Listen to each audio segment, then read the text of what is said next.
Okay. Well, this one, all right. In my,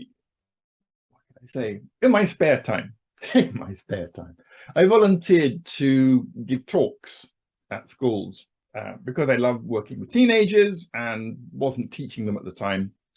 So I volunteered to give a talk about, my life as a whatever it was. Sometimes I talked about being an immigrant, which I am, sort of. I'm sort of an immigrant. That's a big story. Sometimes I talk about being an entrepreneur, running my own business, which I had for 30 years. And anyway, the idea is that this organization brings people in from the outside from school and lets them talk to the students and gives them inspiration about which jobs to have later or not. Sometimes it can be inspiration to not have this job. Anyway, I was going to a very nice, let's say, international school. I'm trying not to name it. It's international. It's top rank, high-performing students, high-performing teachers. And, I was rather pleased to have got into this. Anyway, so it's called Life Coach or Psychologist. The cleanliness of this independent international school struck me immediately, and I stepped over the threshold of the main entrance. I was met and greeted by two neatly uniformed students who gave me my name badge and pointed in the direction of the room where I was going to give a talk. It looked like there were many talks to be held on this day. Arriving at the room, I noticed that the paper sign had been pinned to the door. It read, Martin Richards, Psychologist. Well, that wasn't right.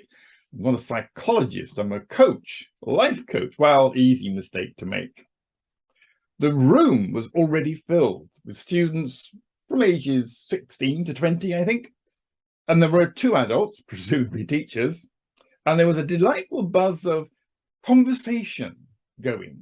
And it slowly welcomed me to a silence. I hung up my jacket, took out my binder of notes, and I stood facing the audience. Good morning. My name is Martin Richards, I began, and I'm a life coach.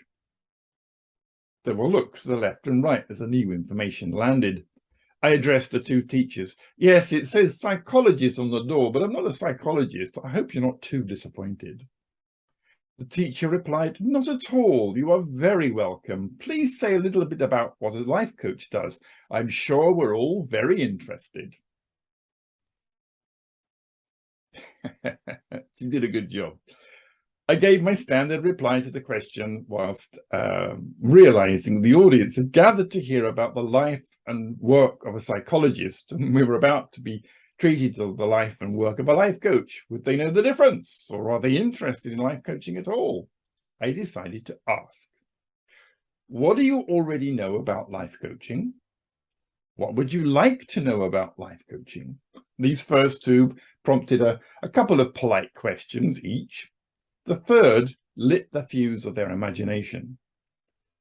If you only learned one thing today about life coaching that made you say, wow, that was interesting, what was it? For the next 10 minutes, I collated their requests for interesting information about life coaching onto the board, and then I stood back and looked at it. Wow, if I can answer all of that, I will be impressed, I told them. I was on my heels, considering which stories and activities I could use to meet their expectations. Some of the topics were easy to pull together, others stuck out on their own. After a few minutes' consideration, while the students' conversation gently filled the time, I turned to the audience and shared my plan to the lecture. What about this? I said, waving at a section of the notes I'd written on the board. First, I start with these, and a large sweep of my hand across the board. Then I will take this one, or maybe this one, I said, selecting several things that stuck out on their own. What about that? Which comes first? I asked and waited for the audience to reply. Several students called out their suggestions, and I checked in with the two teachers. Okay. The talk went very well, really well. I spoke without notes for 40 minutes. I followed the notes on the board, but mostly speaking from memory and from my heart. When the time was almost out, I asked for written feedback. Wow. It was the way of this organization to send people like myself to a school and ask for written feedback. This was the currency that we used. In fact, it's how I learned the value of written feedback from students who are not paid or under threat of grades or whatever. They could give their honest feedback. Now, I've got pages of it somewhere, but there's one student's comment I'd like to bring to your attention. She wrote, "Thank goodness you weren't a psychologist."